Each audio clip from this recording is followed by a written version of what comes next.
Assalamualaikum warahmatullahi wabarakatuh. Perkenalkan, nama saya Lita Maharani dengan NPM 23592010883. Pada kesempatan kali ini, saya akan mempresentasikan aplikasi Sistem Pakar Deteksi Penyakit Tanaman Cabai. Aplikasi ini bertujuan untuk membantu pengguna atau petani untuk mengetahui penyakit tanaman cabai berdasarkan gejala yang dipilih, sehingga pengguna dapat memperoleh informasi mengenai penyakit beserta solusi penanganannya. Dan disclaimer dulu, aplikasi ini saya ambil dari repository GitHub yang bersifat open source sesuai dengan ketentuan tugas. Selanjutnya, saya melakukan konfigurasi project menggunakan Laravel, menghubungkan database MySQL, menjalankan imigrasi Seeder, kemudian mempelajari struktur program dan cara kerja sistem sebelum dipresentasikan. Ini adalah tampilan utama aplikasi yang sudah berhasil saya jalankan di localhost menggunakan SAM dan framework Laravel.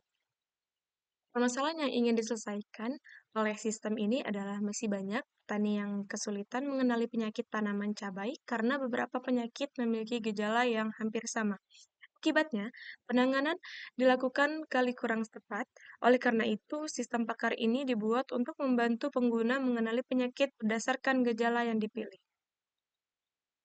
Di halaman ini, pengguna dapat melihat informasi lengkap mengenai penyakit, penyebab dari solusi, dan penanganannya.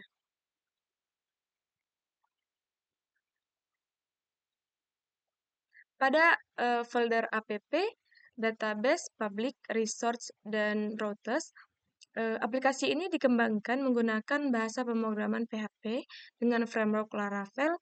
Database yang digunakan adalah MySQL. Web server menggunakan SAM, sedangkan editor yang digunakan adalah Visual Studio Code. Lalu di sini kita ke folder app lagi. Kita klik mode folder app. Di sini ada models, kita klik. Di sini ada penyakit, ada gejala, ada rule, dan diagnosis. Dari folder models ini sendiri digunakan sebagai penghubung antara aplikasi dengan database. Model penyakit digunakan untuk mengelola data penyakit, dan dari file dari gejala, yaitu digunakan untuk mengelola data gejala, dan model rule menyimpan aturan hubungan antara gejala dengan penyakit. Sedangkan model diagnosis yaitu digunakan untuk menyimpan hasil diagnosis pengguna.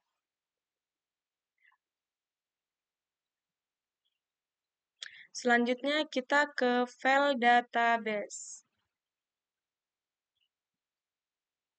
Kita klik seeders. Di sini ada penyakit seeder, ada gejala seeder, dan ada rule seeder. Pada folder seeder terdapat data awal yang dimasukkan ke dalam database. Misalnya, terdapat data penyakit, data gejala, serta data rule yang digunakan sebagai data proses diagnosis. Selanjutnya, kita ke folder research.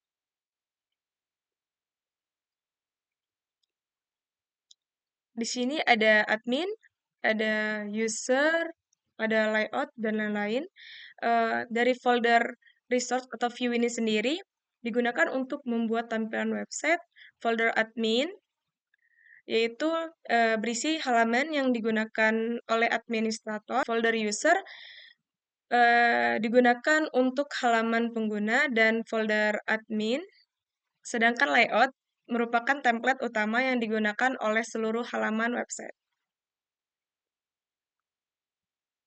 Di sini selanjutnya kita akan ke folder roots. Kita buka folder web PHP. File PHP ini sendiri berfungsi untuk mengatur seluruh halaman yang dapat diakses oleh pengguna, misalnya halaman beranda, halaman diagnosa, halaman informasi, penyakit, serta halaman administrator. Dan di bagian root ini digunakan untuk membuka halaman utama aplikasi. Lalu, sedangkan root ini digunakan untuk menghubungkan halaman diagnosa dengan proses diagnosis pada sistem. Selanjutnya di sini kita ke folder app lagi, kita klik, kita buka folder HTTP, kita klik lagi controller, lalu kita klik folder diagnosis controller.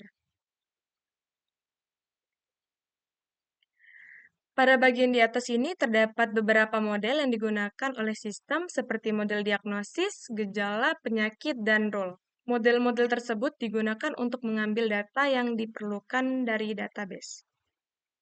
Fungsi dari public function diagnosis yaitu merupakan proses utama dalam sistem pakar ini. Ketika pengguna memilih gejala pada halaman diagnosa, data tersebut akan diproses oleh fungsi ini. Kita scroll lagi. Nah, pada bagian request validate ini, sistem melakukan validasi untuk memastikan data gejala yang dikirim sudah benar sebelum diproses lebih lanjut. Lalu kita cari aturan. Nah, selanjutnya di sini sistem mengambil seluruh rule atau aturan yang tersimpan pada database. Pada bagian basis fakta, sistem ini membentuk basis fakta yaitu kumpulan gejala yang telah dipilih oleh pengguna. Dan di bagian inferensi inilah metode forward chaining dijalankan. Sistem akan membandingkan gejala yang dipilih pengguna dengan setiap role yang ada. Jika semua gejala pada suatu role terpenuhi, maka sistem menyimpulkan penyakit yang sesuai. Lalu, di sini ada return response, yaitu setelah semua proses selesai, sistem mengirimkan hasil diagnosa ke halaman website agar dapat ditampilkan kepada pengguna. Lalu di sini pada halaman ini seharusnya pengguna memilih beberapa gejala yang sesuai dengan kondisi tanaman pada cabai. Pada proyek yang saya jalankan kali ini terdapat sedikit kendala pada proses eksekusi tombol diagnosa sehingga hasil diagnosa belum dapat ditampilkan secara langsung. Sini kita langsung masuk saja ke menu informasi penyakit atau halaman admin yang berisi data penyakit.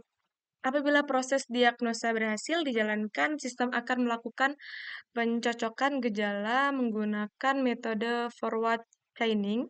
Setelah proses inferensi selesai, sistem akan menampilkan hasil berupa ada nama, ada penyebab penyakit, terus ada tingkat kecocokan jika tersedia, dan solusi atau penanganan penyakitnya. Sebagai contoh, apabila gejala yang dipilih mengarah pada penyakit virus kuning, maka hasil yang ditampilkan akan seperti halaman ini, yaitu nama penyakitnya, penyebab, dan solusi penanganannya. Berdasarkan hasil pengujian, aplikasi ini mampu membantu pengguna dalam mengenali penyakit tanaman cabai berdasarkan gejala yang dipilih. Sistem juga memberikan informasi penyebab dan solusi sehingga dapat membantu pengguna melakukan penanganan yang lebih tepat.